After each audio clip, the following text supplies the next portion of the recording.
지난주 말씀은 우리 마음의 발을 높이 들며 라는 말씀이었어요. 우리가 먼저 하나님께 감사해야 하는 것이 있는데, 그것은 야곱처럼 나의 잘못된 세상적인 생각과 방법으로 결정해서 일어난 환경 가운데에서도 하나님은 여전히 나를 훈련시키시고 계시고 믿음의 실력자로 만들어 가고 계신다는 것이라고 했습니다. 그러니까 우리는 먼저 우리가 처한 상황을 오히려 감사로 받아들이고 하나님 앞에 우리 자신을 돌아보며 겸손히 낮추는 시간을 가져야 한다고 했습니다. 그리고 결국은 하나님께서 우리에게 허락하신 것을 다 이루실 수 있도록 빚어져 가자고 했습니다. 나의 믿음의 실력을 제대로 키워줄 라반과 같은 스파링 파트너를 무너뜨리기 전까지는 나를 향한 하나님의 훈련은 결코 끝나지 않을 것이라고 했습니다. 그러니까 지금 넘어져 있다면 다시 일어나자고, 나를 만들어 가시는, 나를 결코 떠나지 아니하시는, 나를 끝까지 지키겠다고 하시는 하나님의 약속을 굳게 붙잡자고 했습니다. 히브리서 13장 5절 말씀 함께 암송하시겠습니다. 살아계신 하나님의 말씀, 그가 친히 말씀하시기를 내가 결코 너를 버리지 너희를 떠나지 아니하리라 하시느니라. 히브리서 13장 5절 말씀. 아멘. 아멘. 야곱, 사랑하는 여인 라헬을 얻는 과정이 삼촌이자 장인인 라반의 장계로 말미암아 꼬였는데, 이번에는 자녀 문제 때문에 이 가정이 복잡해집니다.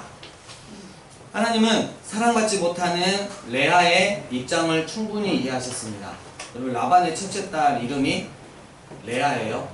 둘째 딸 라헬이에요. 야곱이 누구를 사랑했죠? 네, 오늘 레아 라헬 많이 나오거든요. 그래서 잘 기억하시고 들으시면 되겠습니다. 라헬에게는 자녀가 없었는데 히브리 원어로 보면 힘줄을 끊다, 뿌리를 뽑다 라는 뜻입니다. 라헬의 힘줄을 끊은 것이죠. 옛날에 자식이 없다는 것은 벌거벗다와 같은 뜻으로 수치를 가지고 살아간다는 의미입니다. 자손을 이어가는 것이 그만큼 중요했어요. 그런데 여러분, 라헬이 야곱에게 사랑받는 것도 죄냐 이거죠. 키를 내 마음대로 정할 수 없듯이 사람의 마음도 내가 결정하는 것이 아니지 않습니까? 라헬의 미모와 총기는 하나님이 주신 것이었어요. 라헬이 유혹해서 야곱이 그녀를 사랑한 것이 아니라 야곱 스스로가 사랑에 빠진 거예요. 레아가 야곱의 아내가 된 것도 라헬과 아무런 상관이 없습니다. 아버지 라반의 꾀로 그렇게 된 것입니다. 그런데 라헬은 어째서 자식을 낳지 못하게 하신 거냐고. 라헬이 가진 것으로 이런 형벌을 받는 것이 말이 됩니까? 왜 하나님은 레아만 이해하시는 것입니까? 하나님이 레아만 편애하시는 것이 아닙니까? 결론적으로 보면 아니라는 거죠. 그래서 우리는 끝까지 인생길을 가봐야 하는 것입니다. 하나님이 바단 아람에서 보낸 20년 동안 야곱을 통해 이루신 가장 중요한 일이 무엇인지 아십니까? 그것은 바로 제3세대 믿음의 가문을 세우는 일이었습니다. 라반 같은 세상 사람의 장난으로 어려움을 겪는 것 같지만 하나님은 그런 중에도 당신의 계획과 뜻을 신실하게 이루어 가신다는 것이죠. 야곱도 바단 아람에 있는 동안 자신의 집을 세우는데 관심이 많았습니다. 30장 30절, 내가 오기 전에는 외삼촌의 소유가 적더니 번성하여 때를 이루었으니 내 발이 이르는 곳마다 여호와께서 외삼촌에게 복을 주셨나이다. 그러나 나는 언제나 내 집을 세우리까. 야곱이 언제나 내 집을 세우리까 하면서 자기 기업을 세우는 일에 관심을 드러내고 있습니다. 기업을 세운다고 하니까 물질의 축복을 생각하는데 자손과 물질이 함께 세워져야 하는 것입니다.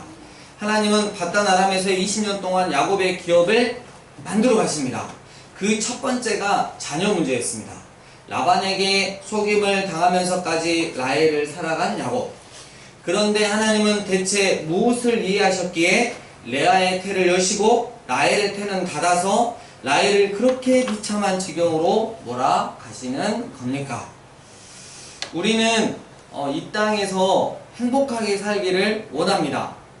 그러나 그것은 우리의 바람이지 하나님의 바람은 아닙니다. 물론 일치할 때도 있어요. 하나님은 우리가 이 땅의 행복에 빠져 있기를 원하시지 않습니다. 이 땅은 하나님을 알고 하나님을 닮아가며 지나가는 곳이지 행복하면서 영원히 거할 것이 아니라는 것입니다. 하나님이 원하시는 것은 우리가 하나님 앞에서 영원한 기업을 얻고 영원한 하나님의 나라인 천국을 소유하고 부끄럽지 않는 구원의 삶을 사는 것입니다. 학생들에게 왜 공부하라고 합니까? 인생이 학생 신분으로 끝나지 않기 때문입니다.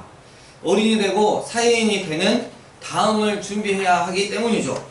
학생일 때는 공부만 하는 것이 바보 같아 보일 수 있습니다. 선생님 눈을 피해 담도 넘어보고 싶고 술, 담배도 해야 멋져 보일 수 있습니다. 가래침도 옆으로 착 한번 뱉어봐야지 폼이 나는 것 같습니다. 하지만 막상 어른이 되면 그런 것이 부질없어 보입니다. 매 순간, 매 과정을 얼마나 폼나게 지났느냐보다 얼마나 성실하게 지나와서 그 다음을 넘을 준비가 되었느냐가 중요합니다.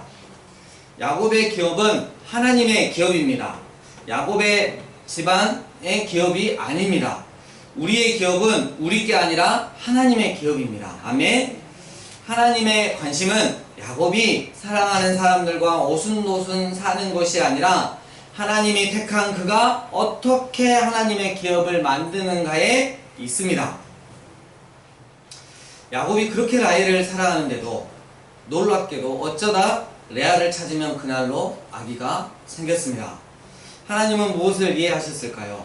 레아가 야곱의 사랑을 받지 못해 속상한 그 마음도 이해하셨지만 야곱의 기업을 어떻게 만들어 가야 하는지를 이해하셨던 것입니다. 그래서 라헬의 태를 일단 닫아버리셨습니다.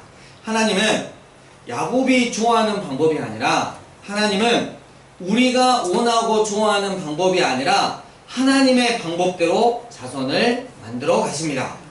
창세기 29장 32절 우리 함께 읽겠습니다. 29장 32절 레아가 임신하여 시작. 이름을 루벤이라 하여 이르되 여호와께서 나의 괴로움을 돌보셨으니 이제는 내 남편이 나를 사랑하리로다 하셨더라. 레아가 루벤을 낳고 얼마나 좋았을까요? 당시의 여자는 인구수에도 포함되지 않을 만큼 천대받았습니다. 그래서 레아는 아들을 낳고 그 이름을 보라 아들이다 라는 뜻으로 루벤이라 지었습니다. 그것도 보통 아들이 아니라 장자입니다. 장자는 기업의 몫이 2배입니다. 아들을 낳았으니까 남편이 자기를 사랑할 것이라고 생각했는데 남편은 여전히 아이를 사랑했습니다. 33절 함께 읽겠습니다. 시작. 그가 다시 임신하여 아들을 낳고 이르되 여호와께서 내가 사랑받지 못함을 들으셨으므로 그의 아들도 주셨다고 그의 이름을 시몬이라 하였으며 시몬 이 뜻은 들으심입니다. 이름에 고백이 있죠. 레아가 장자를 낳고 남편의 사랑을 기대했으나 여전히 남편의 사랑이 라헬에게 있자 하나님께 기도했을 것입니다. 하나님이 레아의 기도를 들으시고 아들을 주셨으니 그가 바로 시므온입니다. 레아는 아들을 낳았으니 남편의 사랑을 또 받으리라 기대했건만 야곱은 그 기대를 배반했습니다. 우리 34절 함께 읽겠습니다. 그가 또 시작. 그가 또 임신하여 아들을 낳고 이르되 내가 그에게 새 아들을 낳았으니 내 남편이 지금부터 나와 연합하리로다 하고 그의 이름을 레이라 하였으며 레이는 연합이라는 뜻이 있습니다. 하나님이 나를 인정했다면 남편도 나를 인정하겠지 하는 마음으로 연합하다라고 이름을 지은 것입니다. 그러나 야곱은 여전히 레아와 연합하지 않습니다. 하지만 나중에 이 레이 지파는 이스라엘 백성을 하나님과 연결하고 연합하는 사명을 감당하게 됩니다. 레아는 단순히 자기의 소망을 따라 이름을 지었는데 하나님은 레이를 하나님과 이스라엘 백성을 연결하는 지파로서 이미 선택하신 것입니다. 35절 또 함께 읽겠습니다. 그가 또 임신하여 시작. 그가 또 임신하여 아들을 낳고 이르되 내가 이제는 여호와를 찬송하리로다 하고 이로 말미암아 그가 그의 이름을 유다라 하였고 그의 출산이 멈추었더라. 유다는 찬송하다, 찬양하다 라는 뜻입니다. 레아가 아들을 넷이나 주셔서 라헬에게 밀리지 않게 하신 하나님을 찬송한 것입니다. 그냥 지극히 개인적인 고백이죠. 그런데 나중에 유다는 이스라엘의 찬송이 됩니다. 이 유다 지파에서 다윗이 태어나고 예수님이 탄생하신 것입니다. 레아는 단순히 개인적인 고백을 한 것 같은데 하나님은 이 고백을 통해 유다 지파에서 예수님의 탄생까지 계획하고 일하셨던 것이죠. 창세기 30장 1절 우리 또 함께 읽겠습니다. 라헬이 시작. 라헬이 자기가 야곱에게서 아들을 낳지 못함을 보고 그의 언니를 시기하여 야곱에게 이르되 내게 자식을 낳게 하라. 그렇지 아니하면 내가 죽이리라. 여기서 라헬의 성품이 나옵니다. 라헬로서는 언니를 시기할 수밖에 없습니다. 이것은 단순히 자식 문제가 아니라 야곱의 아내의 자리를 두고 시기한 것입니다. 라헬은 야곱의 사랑을 받으니까 자기가 줄기인 줄 알았습니다. 그런데 하나님이 그녀의 태를 닫고 레아의 태를 여시니 언니 레아가 줄기가 되었습니다. 비록 야곱의 사랑을 받지만 자녀가 없으니 그녀의 존재는 끊어질 것입니다. 죽겠노라를 직역하면 이미 죽었다입니다. 자식이 없는 여인은 죽은 것과 같다는 말입니다. 사극을 보면 왕의 여자들이 서로 먼저 후손을 가지려고 암투를 벌이는 것을 우리는 볼 수 있습니다. 장손을 낳지 못하면 그때부터 중전의 자리도 위태로워집니다. 장손을 낳은 여인이 그 자리를 넘볼 것이기 때문입니다. 라헬도 언니 레아와 아내 자리를 놓고 다투게 되면서 마음이 급하니까 야곱에게 떼를 씁니다. 우리 2절 함께 읽겠습니다. 야곱이 라헬에게 시작. 야곱이 라헬에게 성을 내어 이르되 그대를 임신하지 못하게 하시는 이는 하나님이시니 내가 하나님을 대신하겠느냐. 야곱이 무조건 라헬을 사랑하기만 한 것은 아니에요. 따지려면 하나님께 따져야지 왜 나한테 성질을 내냐고. 내가 만드는 사람이냐고. 하나님이 만든 거 아니냐고. 성을 내기도 했습니다. 야곱은 자식이 하나님께로부터 오는 기업인 줄 알았습니다. 그리고 하나님이 왜 라헬의 태를 닫으셨는지는 모르지만 이것 역시 하나님이 하시는 일임을 알았습니다. 우리 3절 함께 읽겠습니다. 라헬이 이르되 시작. 라헬이 이르되 내 종 빌하에게 물어라. 그가 아들을 낳아 내 무릎에 두리니 그러면 나도 그로 말미암아 자식을 얻게 노라 하고. 남편한테 명령형으로 말합니다. 얻게노라를 직역하면 내가 세워지다입니다. 내가 못 낳으면 처백에서 아들을 얻어 자신의 기업을 세우겠다는 뜻입니다. 라헬이 충동이 아니라 치밀하게 계획해서 시녀를 통해 아들을 얻으려 했습니다. 이렇게 해서 야곱의 아내는 셋이 되었습니다. 하나님은 라헬의 태를 열지 않으시면서 라헬이 그녀의 여종과 동침하게 하자마자 아이를 주셨습니다. 그것도 아들 둘이나 낳았습니다. 5번째 아들 단, 그리고 6번째 아들 납달리.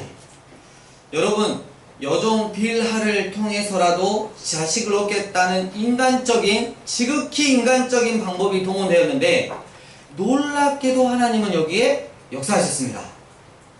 잔머리를 썼는데 이렇게 될 때가 있다는 거죠, 우리도. 그러나 하나님은 결코 사람에게 속지 않으십니다.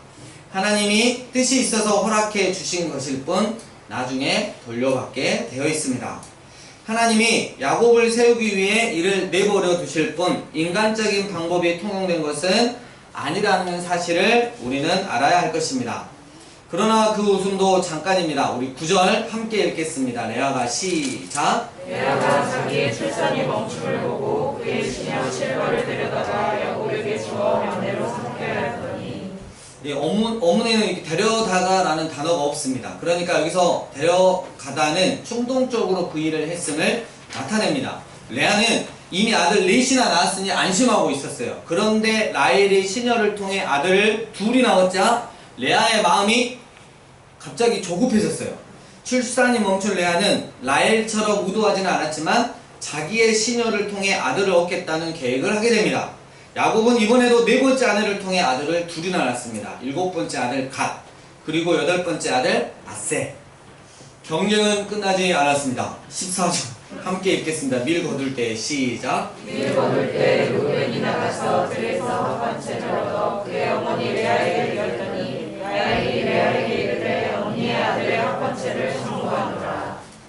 예, 합한체는 흰독 말풀입니다. 그러니까 강장제, 체력 촉진제도 되고요. 체음제, 임신 촉진제도 사용되는 약초예요. 그러니까 그거를 이렇게 먹으면 어떻게 된다? 얘를 가질 수 있다. 뭐 이런 거죠. 라헬이 르우벤이 큰아들 르우벤이 주워온 것을 레아에게 청구하노라 했습니다. 그런데 어머니는 언니 놔주면 안 돼? 라며 겸손하게 요구하고 있습니다. 라헬은 자식을 낳고 싶은 마음에 어떻게 해서든 합한체를 얻고 싶었던 것입니다.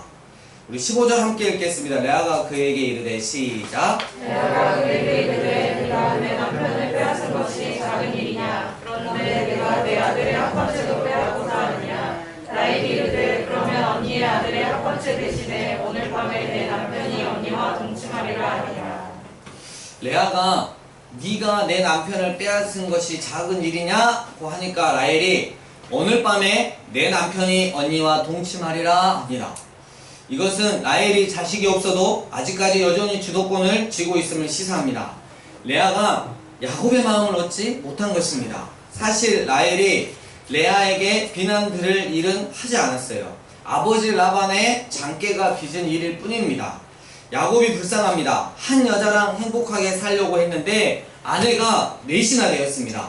일하다 돌아오면 라헬이 정해준 대로 잠자리를 들어가야 합니다. 너무 비참하죠? 혹시 우리 남자 성도님 중에서 아니 나는 이게 좋을 것 같은데 이런 생각은 또 하실 분이 없을 줄 압니다. 하나님의 기업도 좋지만 잠자리까지 자기 의지로 선택할 수 없으니 야곱이 불쌍합니다.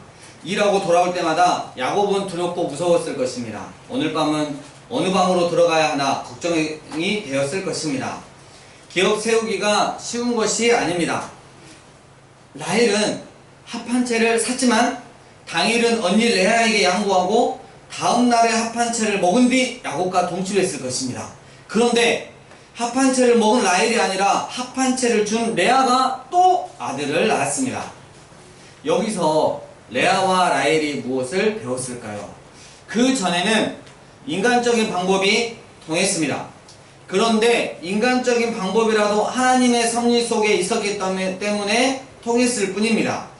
레아의 소원은 남편의 사랑을 받는 것이었습니다. 그러나 라헬이 시녀를 통해 아들을 얻자 이제 남편의 사랑이 아니라 기업의 문제가 더 중요해졌습니다. 라헬에게 합한채를 넘겨주고 나서 레아는 몹시 불안했을 것입니다. 라헬도 합한채를 얻고 나서 자식을 얻을 수 있을 거란 기대감을 가졌을 것입니다. 그런데 라헬에게 자식이 생겼어요. 자식을 낳고 안 낳고는 하나님께 달린 것입니다. 세상적인 방법인 합한채로는 하나님이 닫으신 태를 열 수가 없었던 것입니다. 우리에게도 세상의 방법인 합한채가 있습니다. 이거 아니면 안 된다는 합한채를 가진 놈이 유리하다고 생각할 때가 있습니다. 그러나 그렇지 않습니다. 합한채가 아니면 안 될 것 같습니까? 운이 없었다 하십니까? 합한채가 있어도 그것에 하나님의 뜻과 일하심이 있지 않으면 소용이 없습니다. 하나님의 섭리가 있어야 하는 것입니다. 야곱은 레아를 통해 아들 둘을 또 추구합니다. 9번째 아들 이사갈, 그리고 10번째 아들 스불론, 디나라는 딸도 추구합니다. 라헬이 아기를 갖기 위해 얼마나 많은 방법을 썼을까요? 아마도 할 수 있는 방법은 모두 다 해봤을 것입니다. 하지만 모든 방법은 실패로 돌아갔고 그 자신은 점점 늙어가고 있습니다. 라헬이 이제 마지막으로 매달릴 방법은 한 가지밖에 없습니다. 하나님을 바라보는 것입니다. 하나님이 여기까지 라헬을 몰아가신 것입니다. 22절 우리 다 함께 읽겠습니다. 하나님이 라헬을 시작. 하나님이 라헬을 생각하신지라 하나님이 그의 소원을 들으시고 그의 혀를 여셨으므로. 이제야 하나님이 라헬의 소원을 들어주셨습니다. 라헬이 쓴 인간적인 방법이 모두 실패로 돌아갔지만 이것이 라헬에게는 은혜 중에 은혜였습니다. 하나님이 그의 소원을 들으셨다는 것은 라헬이 그만큼 간절하게 눈물로 하나님께 기도했다는 의미입니다. 하나님이 아니면 안 된다는 것을 배운 뒤 오랫동안 하나님께 마음의 소원을 드렸다는 의미입니다. 그러는 동안 레아는 두 아들과 딸을 낳았어요. 레아가 아기를 낳았다는 소식을 들을 때마다 라헬의 기도는 더 간절해졌을 것입니다. 라헬이 이렇게 기도함으로 얻은 아들은 우리가 너무나 잘 알고 있는 요셉입니다. 오랜 기다림이 당장은 저주 같지만 그만큼 기도가 쌓인 것이므로 그보다 더 큰 복은 없습니다. 믿음은 나의 확신이나 신념이 아니고 대상을 아는 데서 생깁니다. 대상이 분명히 줄 것을 알면, 하나님이 분명히 줄 것을 알면 딴짓 안 하고 기다릴 수 있습니다. 믿음의 사람은 인내할 수 있습니다.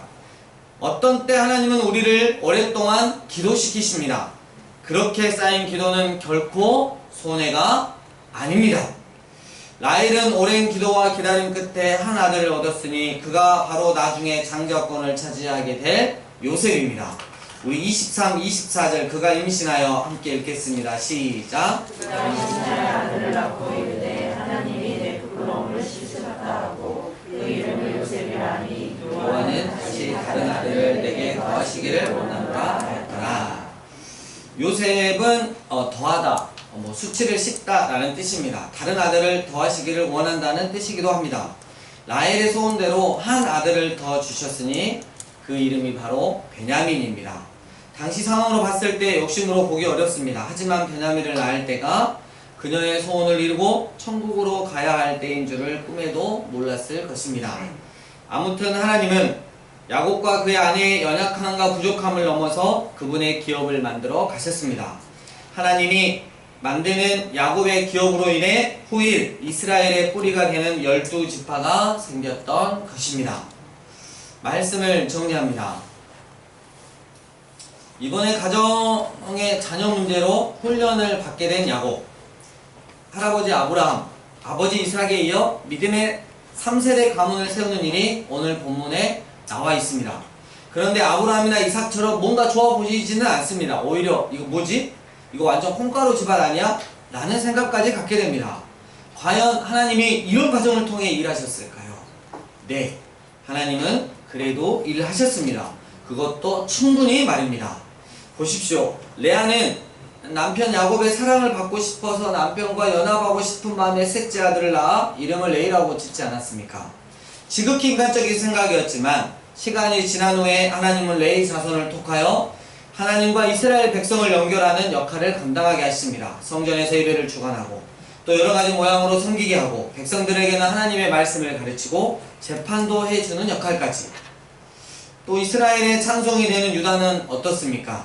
바로 그 유다 자손에서 이스라엘 역사상 가장 훌륭한 왕인 다윗이 나오고 또 예수님이 나오지 않았습니까? 이렇게 하나님은 야곱의 믿음 없음으로 선택한 그 장소에서도 야곱의 기업, 곧 하나님의 기업을 당신의 뜻대로 만들어 가셨던 것입니다. 그리고 오늘 본문을 통해 얻고자 하는 가장 핵심적인 교훈, 하나님께서 당신의 기업을 만들어 가실 때 야곱이나 라헬이 늘 세상적인 방법, 즉 합한 채로 해결하려고 할 때 그대로 계속 두셨겠습니까? 결코 아니라는 것을 오늘 본문 말씀이 보여주고 있는 것입니다. 야곱과 라헬, 세상의 방법인 합한체를 가지고 일을 진행합니다. 내가 합한체를 가지고 있으니 분명 일이 잘 될 것이라고 확신합니다. 처음에는 내 뜻대로 되는 것 같습니다. 합한체가 효능이 굉장히 좋은 것 같습니다. 그런데 점차적으로 내 뜻대로 되어지지 않습니다. 실패를 경험하니 마음이 정말 어렵습니다. 결국 어쩔 수 없이 하나님 앞으로 나아갑니다. 기도합니다. 하나님만 바라봅니다. 하나님의 일하심을 기다리고 또 기다립니다. 기다림 중에 세상적으로 살아가는 사람들의 그 잘되는 모습도 계속 보아야 하니 마음이 더 어려워집니다. 하지만 힘을 내어 더더욱 하나님께 기도합니다. 내 마음의 소원을 이루실 수 있는 분은 오직 하나님밖에 없음을 고백합니다. 그러던 어느 날 하나님이 나를 통해 일하심을 보게 됩니다. 사랑하는 강주 삶예배인교회 예배자 여러분, 우리는 오늘 나이를 통해 배워야 할 것이 있습니다. 그것은 바로 하나님이 아니면 내게 그 어떤 합한 채가 있어도 안 된다는 것입니다. 그리고 나의 마음이 하나님의 마음과 하나가 될 때까지 소원을 두고 하나님께 기도하여야 한다는 것입니다. 레아가 아기를 낳는다는 소식을 들을 때마다 더 간절히 기도했던 라헬처럼 내 마음이 무너지고 내 처지가 더욱 처량해 보일 때일수록 더 간절히 하나님께 기도하고 하나님께 매달리고 하나님을 의지해야 한다는 것입니다. 그런다면 결국 하나님께서는 내 마음의 소원을 들으시고 응답해 주실 것입니다. 오늘 본문 말씀을 통해 우리 하나님에 대해 바르게 배웁시다. 정확히 배우고 절대 딴짓하지 맙시다. 끝까지 인내하며 심하게 기도합시다. 내 마음의 소원을 하나님께서 들으시고 이루어 가실 때까지 말입니다.